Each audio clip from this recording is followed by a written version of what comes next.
Grass is looking very good. Of course, getting a lot of rain, pretty much mowing it every day. This is my wildflower bucket. And I'm putting out a challenge. I don't know what these are.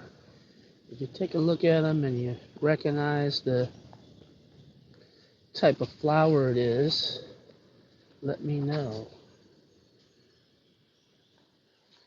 And all right, strawberry patch, pretty much tapered off as normal.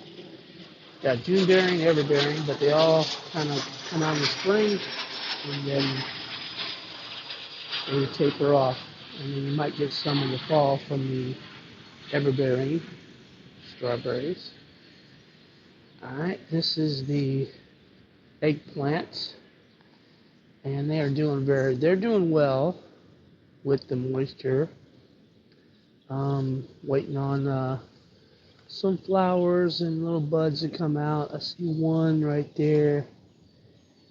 I'm not sure if it'll produce a little baby eggplant. All right. Same with the okra. Okra is looking real good. It's got little flower buds coming out, so it comes out with the flower bud. You think that's the actual okra, but flower bud comes first, and then you'll see the actual okra. Looks like my dill is going to seed. You can actually use the dill seed as a seasoning also if you wanted. A few more okras on the back here. 4 o'clock highs. They are all closed during the day, and they will open at night or in the evening. Alright, I got another row of my raised bag system here. I've got some crookneck squash. Looks like I'm going to try to get these to grow a little more vertically. And I might have put a cucumber or this might be cantaloupe. Let's see what happens. These are Roma tomatoes. These are looking better than the ones in the back. They were planted a little bit later, so they're looking a little bit better.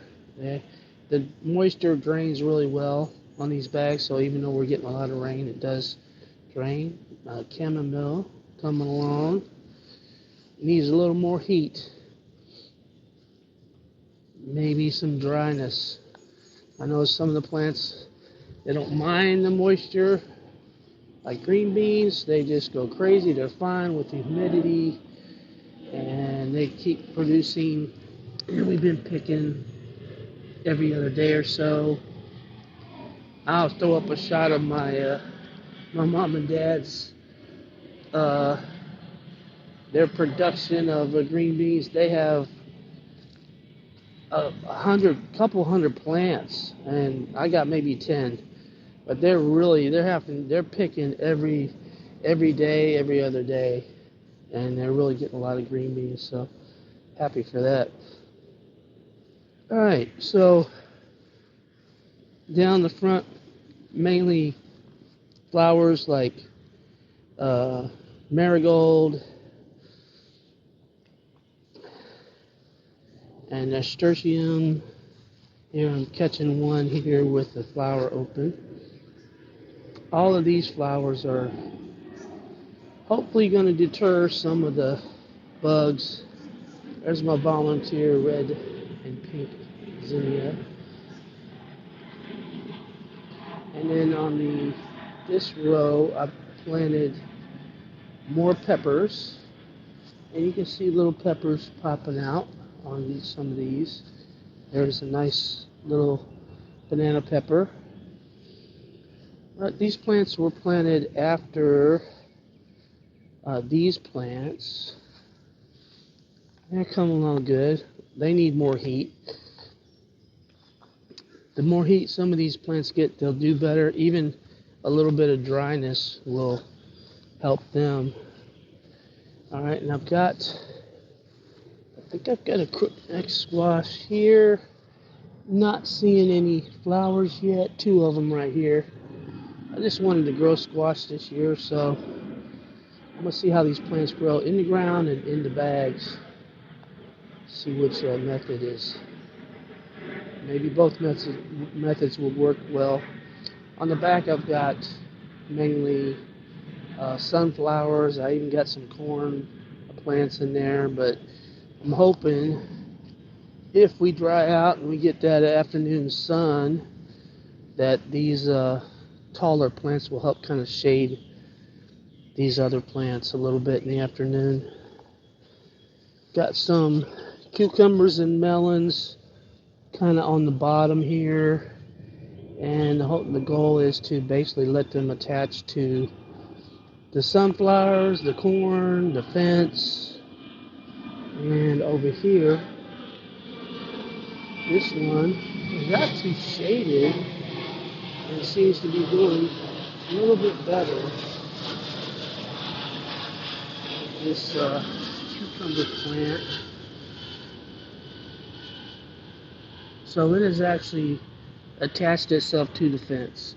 So that's the whole idea. I will try to read, like this one here is kind of crawling out into the into the row here. I'm gonna try to redirect that over to the fence. I think that's a melon. It's either Tigger melon or Chame melon. Alright, so let me head to the back.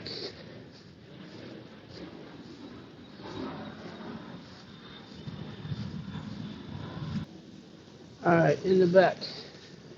Been doing some cleanup on the deck. We have a little pressure washer that we use for cleaning the deck and stuff like that. So that's the difference. Clean or pressure washed and then not. So working on that. This is the onion and a cucumber trellis here on the back. This one really looks promising. This gets shade a lot of the afternoon. So we've got nice cucumbers coming out.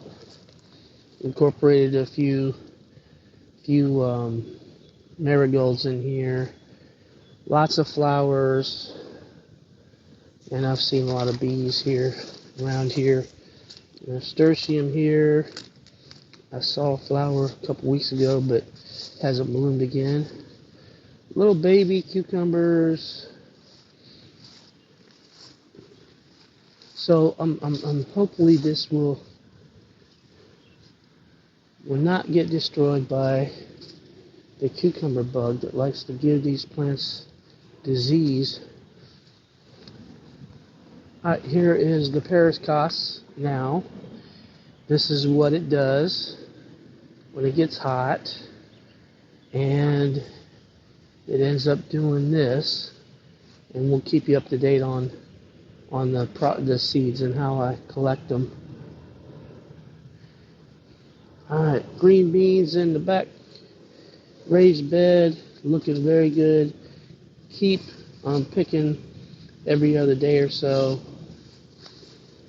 So these are all green beans that I actually had.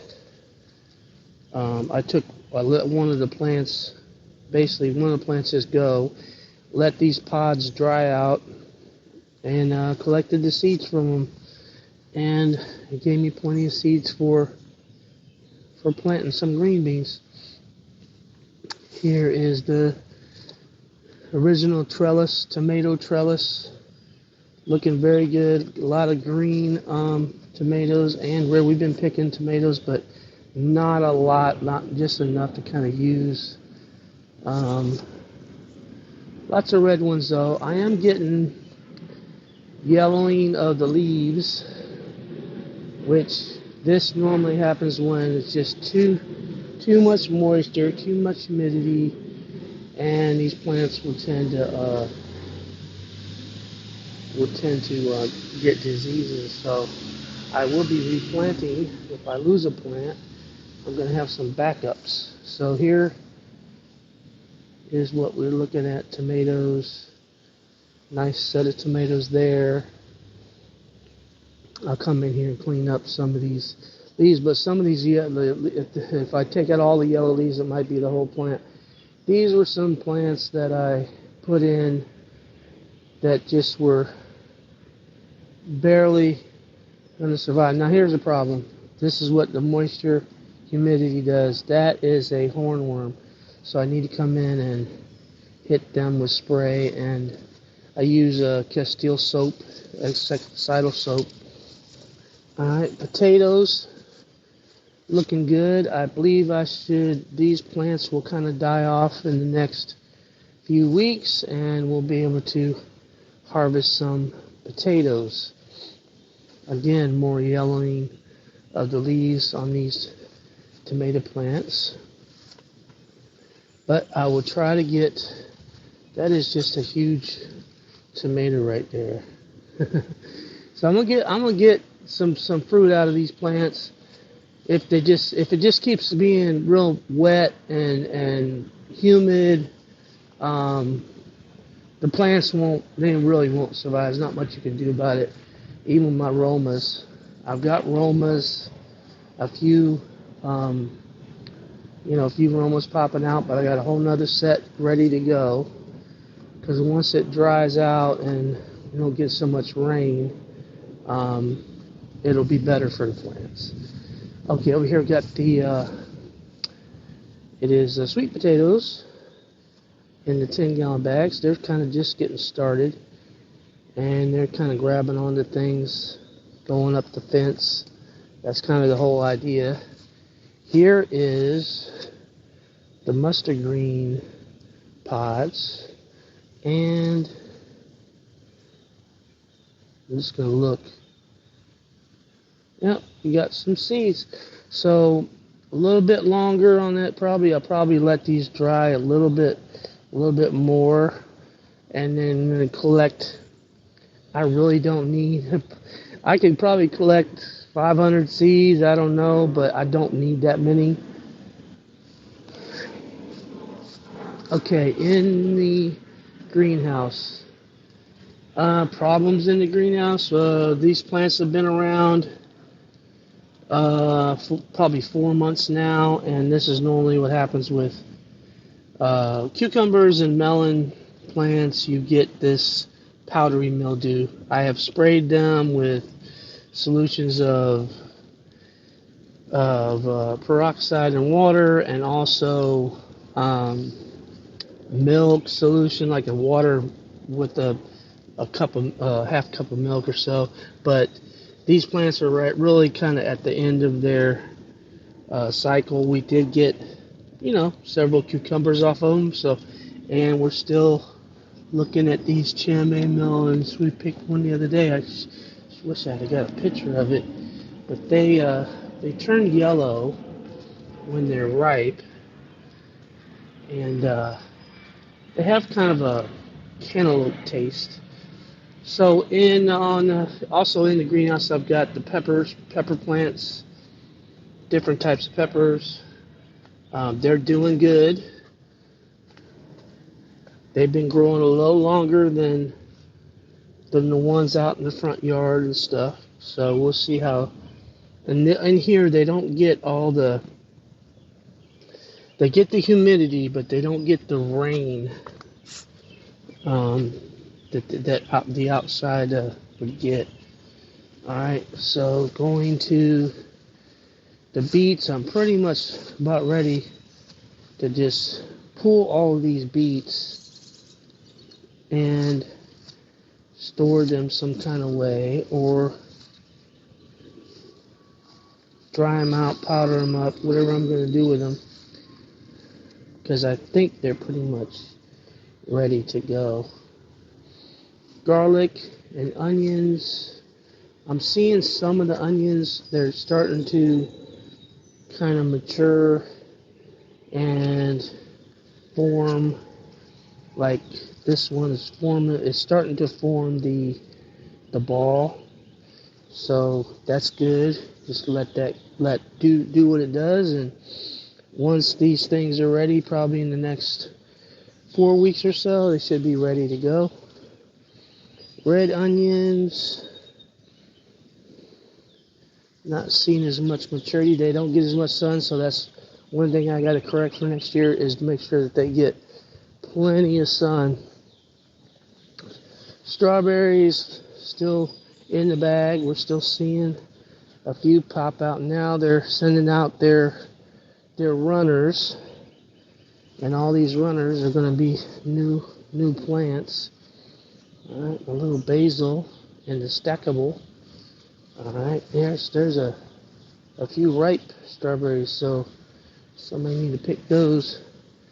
I got a little area over here where I've got some seedlings that I've got some flowers and basil and things like that, and I bought some more marigolds. And this lettuce area it has not bolted, so it doesn't get as much sun, maybe half of the amount of sun that the ones down there get that are fully bolted and going to seed. Alright, celery. Pull out these weeds. Celery is looking very nice in these containers. So that works. The little 3-gallon container works pretty well. Waiting on my radish. These are radish pods, and the seeds will be coming out. Gotta try to get some before the birds do, because last year I saw that they just came in and got a lot of them. All right. Of course, the pool now is full and up and running. Water is really cold though. So, all right. Well, hit the like, subscribe, and share. Make a comment, and we'll talk to you soon.